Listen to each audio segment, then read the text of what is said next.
sur ce plateau. S'il y avait un mot, s'il fallait trouver un mot pour résumer cette année que vous venez de vivre, qui est quand même particulière. Je dirais magique. Magique. Au-delà de vos rêves? Oui, c'est sûr. C'est vrai que tout ce qui s'est passé, c'est vraiment complètement dingue. Je suis tellement heureuse de tout ça et je suis très, très reconnaissante. Donc il est que agréable, ce petit nuage sur lequel vous êtes depuis... Ah oui, oui. Il n'y a pas d'inconvénient à vivre comme ça, cette notoriété-là, ce changement de vie? Non, parce que j'en ai vraiment toujours rêvé, en fait. Et c'est vrai que comment dire, c'était très, très rapide, c'est sûr.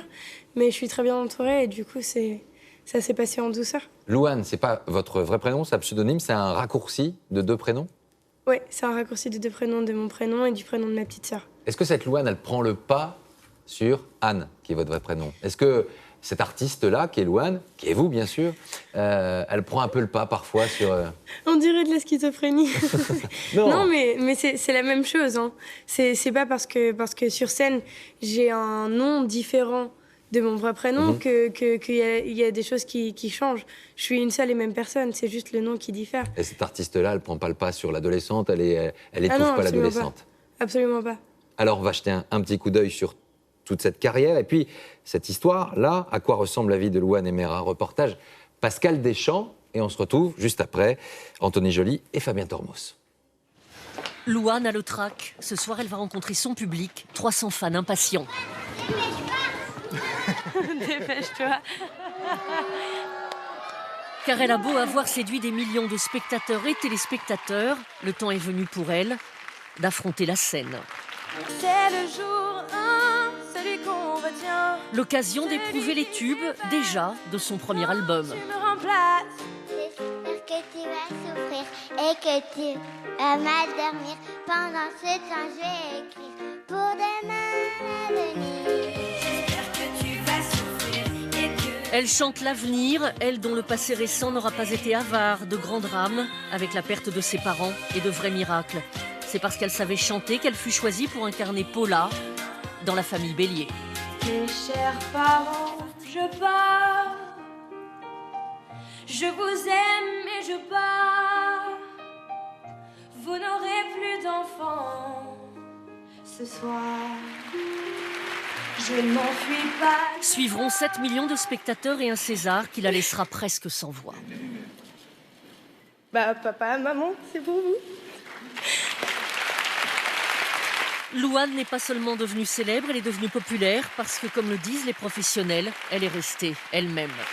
S'il y a une chanson qu'elle n'a pas envie de chanter, parce qu'elle ne se reconnaît pas dans ces mots-là, elle ne se reconnaît pas dans ce qu'on lui propose, elle dira tout simplement non. Et c'est là où le public perçoit que cette fille ne les trahira jamais. Et en quelques mois, sa popularité s'est envolée, une popularité qui touche toutes les générations. Qu'est-ce qui te plaît bien chez elle? Parce qu'elle est belle. Elle a une très jolie voix et aussi elle est charmante. Disponible pour son public, encore, Louane et Mera, c'est la grande sœur dont on rêve, la chic fille qu'on voudrait ne pas quitter. Et cette histoire d'amour ne fait que commencer.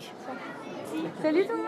Et vous avez plutôt une bonne nouvelle à leur annoncer parce que vous allez partir en tournée. On va découvrir ensemble l'affiche de cette tournée. Donc effectivement, c'est pour quand? Ça commence quand? Ça commence en novembre. Ouais. Ça commence début novembre et j'ai vraiment, vraiment trop hâte d'y être. Ça, c'était un rêve d'enfant. Enfin, d'enfant.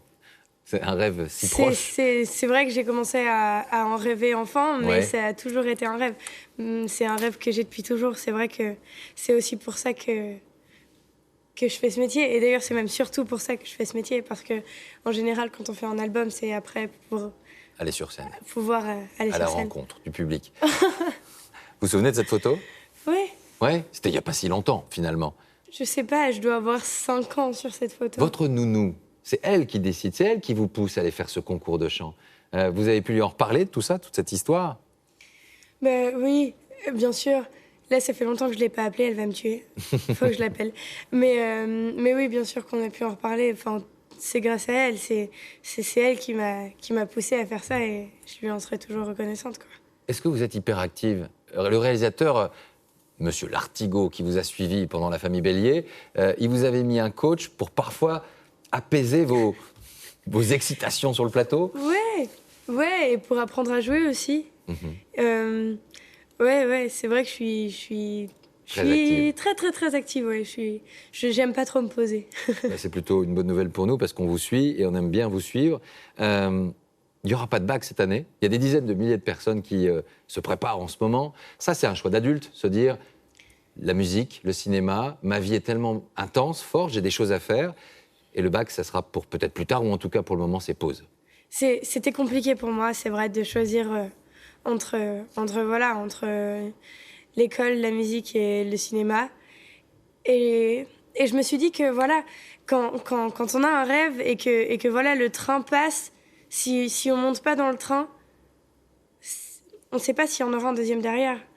Du coup, je me suis dit que voilà, le bac, c'est quelque chose auquel on peut toujours retourner. Je veux dire, à 30 ans, je pourrais passer le bac. Donc, pour l'instant, non. Bientôt, j'espère. Le problème, c'est que si j'avais pas passé le bac, on n'aurait pas pu sortir l'album. Enfin, si j'avais passé le bac, on n'aurait pas pu sortir l'album maintenant. On n'aurait pas pu préparer la tournée. Et pourtant, c'est vraiment un truc que. Enfin, voilà, pour moi, la tournée, c'est méga important. Comment je peux dire ça? J'aimerais rendre aux gens tout l'amour qu'ils me donnent depuis 6 mois, quoi. Depuis 6 mois, en allant les rencontrer. En tout cas, ils vous attendent avec impatience. Définitivement, vous le dites, il n'y a aucune urgence de rentrer dans l'âge adulte. Vous préférez vivre ces instants-là. Je suis entre les deux. Vous êtes entre les deux. Je suis entre les deux. C'est vrai que voilà, je suis entre une adolescente et une adulte. Je suis une adolescente ou une adulte. On ne sait pas trop Une ce que adulte. c'est. Vous Un peu répétez les souvent deux. aussi qu'en fait, finalement, ça peut s'arrêter du jour au lendemain. C'est une forme de protection. Vous vous dites, allez, ça peut s'arrêter.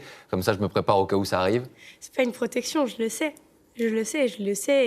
Et c'est sûr que ça peut s'arrêter du jour au lendemain. Et à ce moment-là, faudra avoir le bac. Il faudra avoir le bac. Louane, une jeune adulte, était notre invitée. Merci à vous. On vous suivra. Ça commencera, je crois, à La Rochelle. Et puis, vous viendrez à Paris, au Bataclan, le 9-10 décembre. Et puis, vous faites un peu le tour de France et même des petites frontières qu'il y a autour de chez nous. Merci à vous. Chambre 12. Une belle histoire qu'on a suivie avec vous sur ce plateau avec la famille Bélier. Et puis aujourd'hui, on était ravis de vous recevoir. On regarde quelques images de sport avec le retour des joueurs du Barça accueillis.